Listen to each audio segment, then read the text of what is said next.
Assalamualaikum. Alhamdulillah pada hari ini telah berlangsung satu signing LOI antara UMK dengan Jeonju City, Republic of Korea. So ini merupakan satu-satunya signing antara UMK dengan kerajaan. Sebelum ni kita selalu membuat signing dengan universiti, tapi kali ini kita buat satu pembaharuan, iaitu kita signing terus dengan Government of Jeonju. So hasil signing ini, kita di UMK ada 6 perkara yang akan kita fokuskan.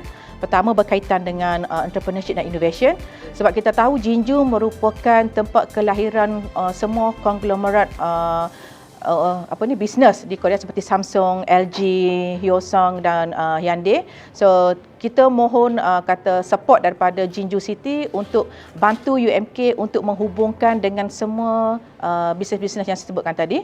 Dan yang kedua dari segi mobility dan juga talent, yang ni kita akan melibatkan student-student kita. Tadi Mayor ada mention dia akan bantu UMK untuk connectkan dengan beberapa universiti di Jeonju untuk membantu UMK untuk melakukan mobility. So ini saya nampak satu peluang yang baiklah untuk kita memberi exposure kepada student-student kita dengan melakukan hubungan dengan negara luar. Okey. Yang ketiga, selain daripada mobility dan juga talent, kita akan bekerjasama dalam segi research juga publication melalui joint research, pembangunan case study. Sebab banyak case study fokuskan kepada western punya countries.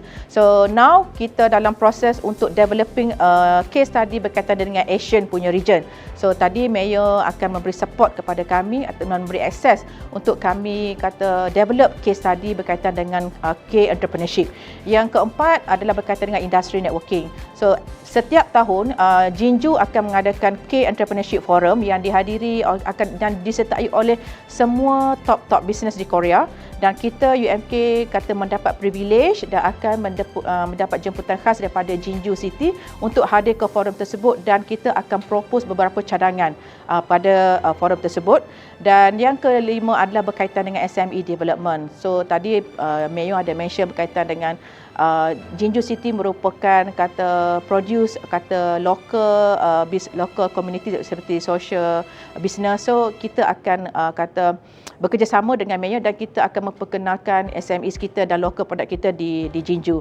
Dan yang terakhir adalah berkaitan dengan internationalization lah. So I believe that bila kita dapat bekerjasama dengan negara luar, dia akan membuka lebih lagi peluang, dan ini selari ataupun align dengan UMK sebagai universiti keusahawanan.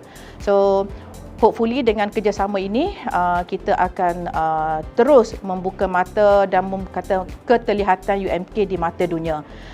Dan insyaAllah pada bulan 10 nanti akan diadakan K-Entrepreneurship Forum yang macam saya bagi inform tadi, kita mendapat jemputan khas daripada mereka dan kita akan propose beberapa cadangan. Tadi sebenarnya kita dah bentangkan kepada Mayor, dan Mayor bersetuju secara verbally, dan beliau mohon untuk kita discusskan lagi masa di sana, dan seterusnya akan ada signing MOU.